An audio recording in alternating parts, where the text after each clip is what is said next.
हाय, मी समृद्धी स्वानंद कांबळे.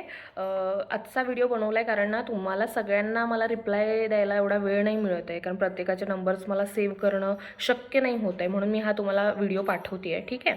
याच्यामध्ये तुम्हाला मी काम समजावून सांगते, नीट लक्ष द्या. ह्यामध्ये तुम्हाला 2 टाईपचं वर्क आहे. एक तुम्हाला ॲफिलिएट मार्केटिंग आहे, दुसरं म्हणजे तुम्हाला स्किल डेव्हलपमेंटचे कोर्सेस आहेत. आणि ह्यामध्ये तुम्हाला इन्व्हेस्टमेंट करावी लागते. कशासाठी इन्व्हेस्टमेंट करायचे हे पण सांगते तुम्हाला. जे स्किल डेव्हलपमेंटचे कोर्सेस आहे ते तुम्हाला फर्स्ट विकत घ्यावे लागतात, कारण तुम्हाला त्यात सगळं शिकवलं जातं. ते पॅकेजेस येतात तुम्हाला, त्यानुसार तुम्ही पॅकेज निवडून तुम्ही शिकू शकता. कारण आपल्याकडे नॉलेजच नसतं की वर्क फ्रॉम होम म्हणजे घर बसल्या आपण काय काम करू शकतो, तर आपल्याला ते काम करता पण आलं पाहिजे, बरोबर. हे सगळं तिथे तुम्हाला शिकवलं आहे.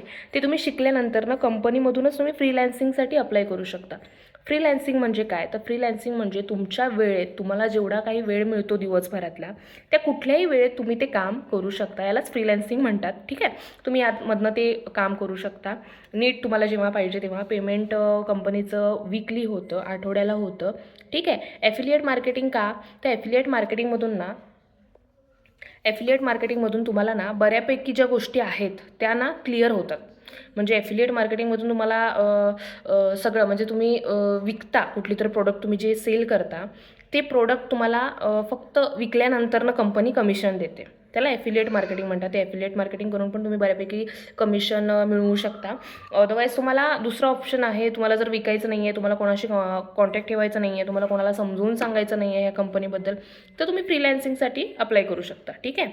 ते कोर्सेस शिकायचे आहेत, कंपनीकडनं एक्झाम द्यायची आहे, नंतर तुम्हाला ते कोर्सेसचं तुम्हाला सर्टिफिकेट मिळतं. ते सर्टिफिकेट नंतरनं तुम्ही ते कामाला चालू करू शकता.